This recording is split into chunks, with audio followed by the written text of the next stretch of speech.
పిన్నెల్లి సోదరులకు సుప్రీంకోర్టులో ఎదురు దెబ్బ తగిలింది.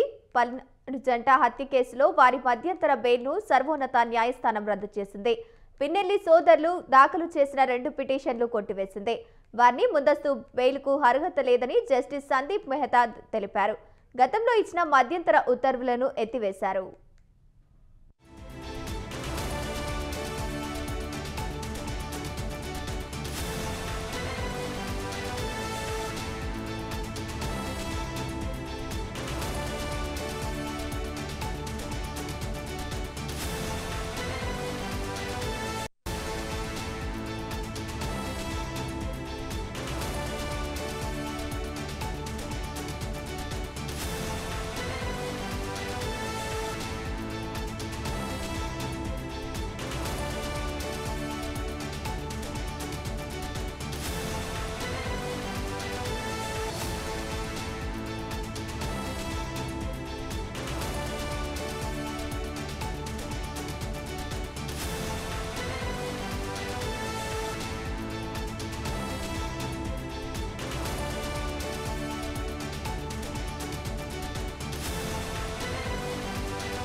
విచారణకు సహకరించాలని సుప్రీంకోర్టు చెప్పినా సహకరించలేదని, సాక్షులను బెదిరించారని, సాక్ష్యాలను ట్యాంపరింగ్ చేసే ప్రయత్నం చేశారని రాష్ట్ర ప్రభుత్వం తరఫు న్యాయవాదులు కోర్టుకు వివరించారు.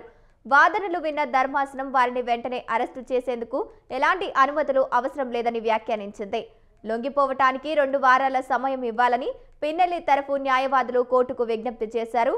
ఈ క్రమంలో ముందస్తు బెయిల్ విషయంలో సమయం ఎలా ఇస్తారని జస్టిస్ సందీప్ మెహతా వ్యాఖ్యానించారు. మరోవైపు కేసు దర్యాప్తులో పోలీసుల నుంచి నిందితులకు పూర్తి సహకారం అందుతోందని ధర్మాసనం అభిప్రాయపడింది. సెక్షన్ 161 కింద నమోదు చేసిన డాక్యుమెంట్లు నిందితులకు ఎలా అందాయనే ధర్మాసనం ప్రభుత్వాన్ని ప్రశ్నించింది. ఈ వ్యవహారంలో కస్టోడియల్ దర్యాప్తుకు తప్పనిసరి అని పేర్కొంది.